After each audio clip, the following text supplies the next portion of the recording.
You know that moment when you connect the dots nobody else is connecting? I had that moment on a random night in my office, surrounded by reports from different systems that were supposed to be telling me which students needed reading intervention.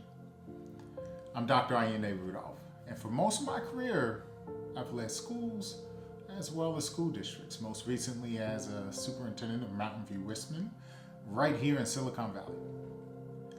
The irony wasn't lost on me. Being surrounded by the world's most advanced technology companies while struggling to get 5 different software systems to tell me something as basic as which third graders needed reading help. That frustration led me down an unexpected path, one where I started seeing mathematical patterns that connected everything from classroom dynamics to resource allocation to community responses during crises. Today, I want to share a story about connecting dots between education and technology that might change how we approach artificial intelligence itself. Have you ever noticed how we interact differently with children of different ages? As a parent, I know to instinctively adjust my language, examples, and expectations based on my child's developmental stage. A 5-year-old needs simple, concrete explanations. A 10-year-old responds to logical cause and effect. A 15-year-old is motivated by social dynamics and identity. Yet, our most sophisticated AI systems take a one-size-fits-all approach. They excel at pattern recognition, feed millions of examples into a neural network, and it can identify cats in photos, translate languages, even generate creative content. But this approach has a fundamental limitation that becomes obvious when you manage complex systems like school districts. Pattern recognition is not the same as system understanding. When COVID hit our schools, all the predictive models failed because they had no precedent. But certain systems adapted naturally, following mathematical principles of resilience and optimization. This reveals something crucial. The most powerful AI approaches today are really built on recognizing patterns in data, not to understand the mathematical principles that govern how systems function. What I've discovered through years of practical experience and research is that there are universal mathematical principles that govern how complex systems achieve optimal states. These principles operate whether you're looking at how students and teachers form optimal learning relationships, how emergency departments allocate resources during a crisis, how energy flows through a grid with multiple renewable sources.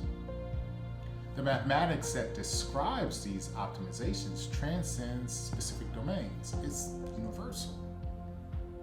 Consider how nature solves complex information problems. DNA's double helix structure provides both stability and adaptability, a perfect system for storing and transmitting information across generations. What if our artificial intelligence could learn from these natural patterns? What if, instead of brute force pattern recognition, our AI systems understood the mathematical principles that govern perfect systems? But there's something else that I've discovered that's equally important: the power duality. The best systems don't choose between seemingly opposite needs, they integrate them. The best teachers that I've ever worked with know how to deliver challenging truths while providing emotional support. The best healthcare systems balance clinical precision with human compassion.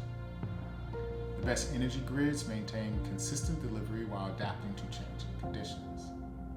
This duality isn't just a leadership principle, it's a mathematical pattern that appears consistently across optimal systems. And this isn't mere theory. I've been developing what I call universal system optimization, a mathematical framework that codifies these principles. In education, this means technology that actually reduces teacher workload instead of adding to it. Systems that understand the full context of educational challenges rather than fragmenting them. What's most exciting is that these principles work differently for different audiences.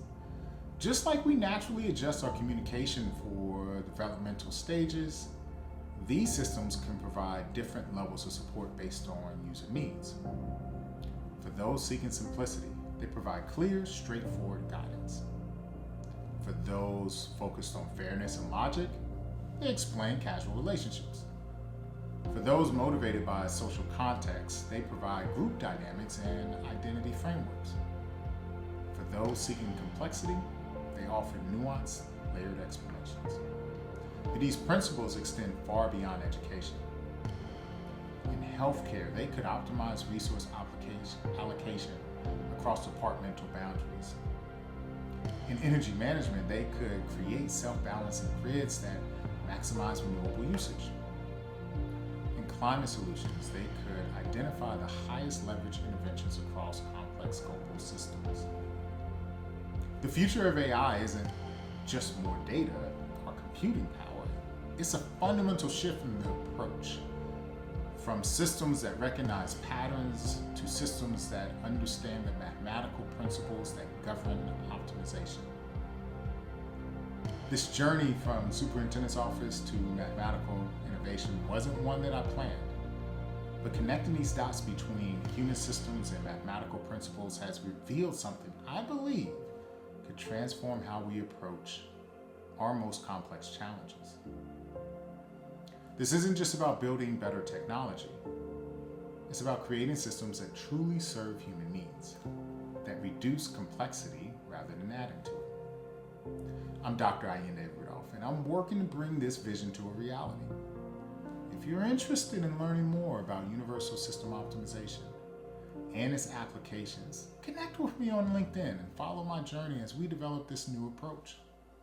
The mathematics of a perfect system is all around us. We just need to learn how to see them.